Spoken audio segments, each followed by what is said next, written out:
Um bom dia na paz de nosso Senhor e Salvador Jesus Cristo.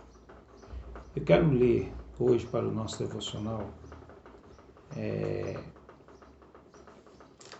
uma passagem bíblica que está no livro de Números. Vou ler a partir do capítulo 13, versículo 26. Diz assim a palavra: E caminharam e vieram a Moisés e Arão e a toda a congregação dos filhos de Israel no deserto de Parã, a Cádiz, e tomando deram-lhe conta a eles e a toda a congregação, e mostraram-lhes o fruto da terra. E contaram-lhe e disseram: Fomos à terra a que nos enviaste, e verdadeiramente mana leite e mel, e esse é o fruto. O povo, porém, que habita nessa terra é poderoso, e as cidades fortes e muito grandes. E também ali vimos os filhos de Anak.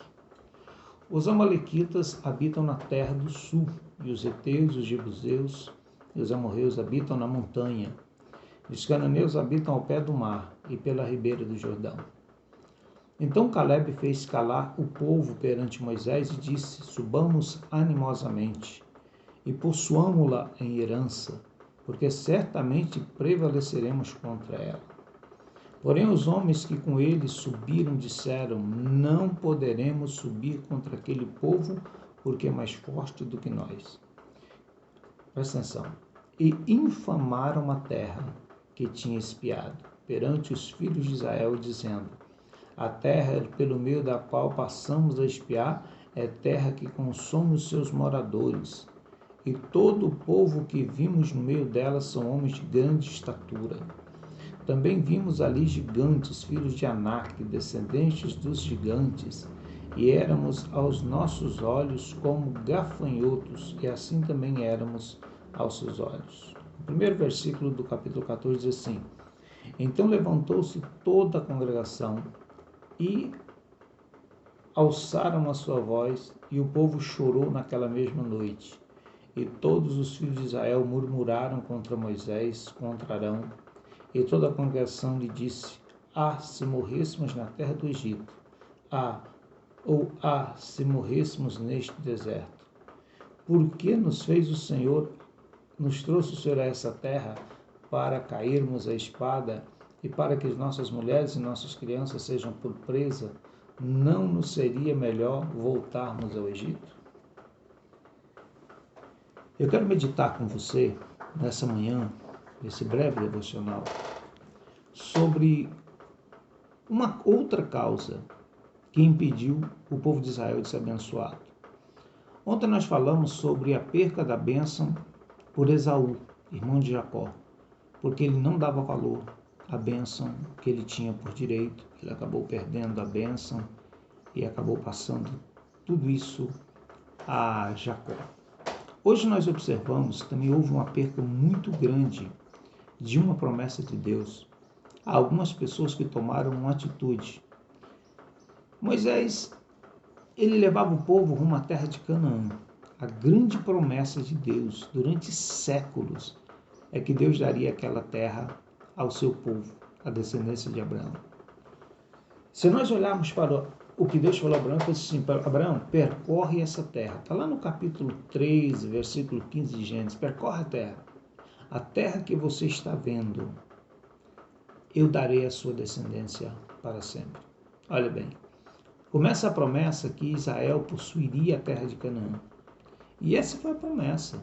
Deus disse a Abraão que eles ficariam escravos no Egito durante 400 anos. Eles permaneceram 430 anos no Egito. 30 anos, naturalmente, José era vivo, Faraó o conhecia, e eles não eram escravos. Mas depois eles foram escravizados, ficaram 400 anos escravos do Egito.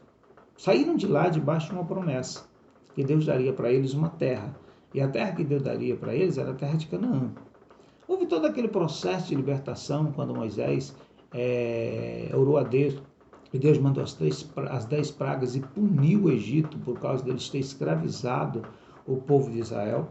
E agora eles partem pelo deserto, rumo à terra de Canaã.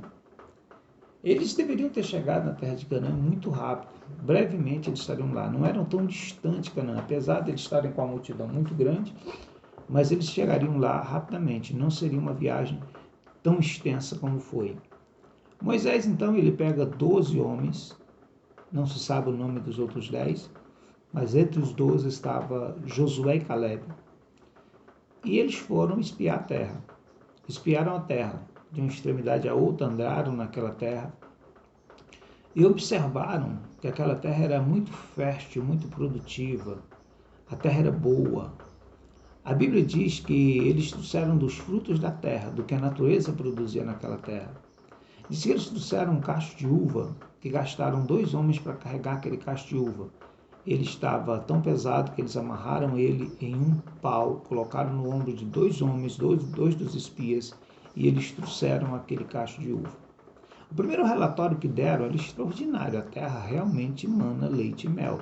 A promessa de Deus é como ele falou, lá é extraordinário. Só que, aí vem os prós e os contras, aí vem os questionamentos. Aquela terra consome seus moradores. Lá estão os anaquins, que são gigantes, e nós somos como gafanhotos na presença dos anaquins. Era a geração que gerou Golias, que lá na frente enfrentou, né, o Davi, o pequeno Davi, e foi derrotado por ele. Olha bem, ele falou de muitos dos povos que tinham, realmente tinham muitos povos naquela terra. E eles eram bem armados, bem preparados, destros, muito mais destros para a guerra do que Israel. Mas é bom lembrar que Israel nunca dependeu das suas habilidades para ser um vencedor. O crente nunca depende de si mesmo para ser um vencedor. Nós dependemos de Deus, como Israel sempre dependeu de Deus para vencer suas guerras. E eles, a palavra que a Bíblia usa no versículo 32 é assim, e eles infamaram a terra. O que eles fizeram? Eles deram má fama à terra. Eles colocaram tantos obstáculos que eles falaram mal da terra, eles infamaram aquilo que era a bênção de Deus na vida deles. E o que aconteceu? A infamação deles se levantou como uma grande raiz de amargura entre o povo. E o primeiro versículo segundo diz assim que o povo entristeceu aquela noite, o povo desmontou a sua estrutura de fé, quando aqueles 10 espias deram um relatório negativo da terra, dizendo que eles não poderiam possuir aquela terra. Deus não disse que possuiriam? Quem eram os 10 para dizer que não? Olha bem, eles desejaram voltar ao Egito. Eles desejaram voltar. Quantos crentes que não fazem isso, irmão? Diante dos desafios e dificuldades que nós temos à nossa frente, querem voltar e alguns voltam para o Egito. Voltar para o Egito é voltar à vida antes de conhecermos a Cristo. E eles estavam desejando voltar. E houve uma calamidade total no meio daquele povo, porque um grupo de 10 infamaram a terra. Eu quero trazer uma aplicação pessoal disso para os nossos dias. Quantas das vezes você, cristão, é um autocrítico da igreja? Quantas vezes você, cristão, é um autocrítico do teu pastor, da liderança da tua igreja? Você olha dos seus olhos, mas a tua igreja está dando certo. A igreja está crescendo, Deus está abençoando, Deus está resolvendo a vida de muitas pessoas. E talvez porque não está resolvendo a tua, por causa da tua incredulidade, tu acha no direito de criticar e falar mal da igreja. Olha bem, a igreja é uma bênção. A igreja é uma bênção de Deus, os pastores são uma bênção de Deus. A Bíblia chega a falar que os pastores são dons de Deus para a igreja. A tua família é uma bênção, o teu trabalho é uma bênção. O teu salário, que às vezes você reclama tanto, é uma bênção para você. Os teus filhos são uma bênção. Apesar de alguns filhos darem muito trabalho, mas são uma bênção de Deus para a tua vida. E às vezes nós infamamos a bênção de Deus. Às vezes nós falamos mal da bênção de Deus.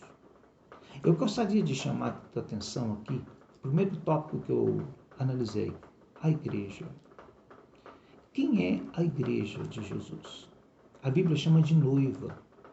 A Bíblia chama a igreja de menina dos olhos de Deus. Você já tentou tocar os teus olhos com alguma coisa? Quando tu fala mal da congregação que tu pertences, a igreja que você faz parte, você está tocando a menina do olho de Deus. Quando você fala mal da congregação ou da igreja que você faz parte, você está infamando uma bênção de Deus. Parece que é mais fácil botar defeito, falar mal das pessoas, do que assumir os nossos erros e as nossas dúvidas.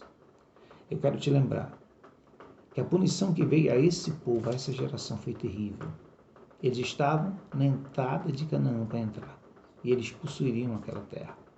Mas no momento em que os fizeram isso, e o povo recebeu a mensagem dos 10, porque Caleb e Josué disseram o contrário, que eles deveriam entrar e eles possuiriam a terra, eles herdariam aquela terra, porque Deus havia prometido isso. Mas o povo preferiu ouvir a maioria. Lá vem de novo a tal da maioria. E aquela maioria estava desviada, aquela maioria estava errada. Aquela maioria tinha saído do propósito de Deus. Eram 10 contra 2, eram 10 dizendo que não poderiam e 2 afirmando que nós vamos conseguir, nós vamos alcançar. Aquilo custou àquela geração 40 anos girando no deserto. Talvez você pense, por que aquele povo demorou 40 anos para chegar em terra de Canaã? Eles não demorariam, eles estavam à beira de Canaã. E Deus começou a girar com eles durante 40 anos, até que aquela geração de incrédulos toda fosse extinta. Porque Deus falou que eles não entrariam naquela terra. Daquela turma, daqueles 10 primeiro, que entrou foi só Josué e Caleb. A Bíblia diz que os 10 morreram de uma praga. Houve uma praga e eles foram exterminados. Mas os 2 sobraram vivos, porque eles viviam pela fé. E eles sabiam que valia a bênção e as promessas de Deus à sua vida. Eu quero te deixar uma palavra aqui, o nosso tempo é tão breve. Pare de reclamar. Pare de querer esconder as tuas falhas nos defeitos dos outros. Pare de falar que a igreja não presta, porque alguém na igreja não presta. E quero te falar uma coisa, se tu fala mal de irmão, se tu fala mal de igreja, tu está na mesma categoria.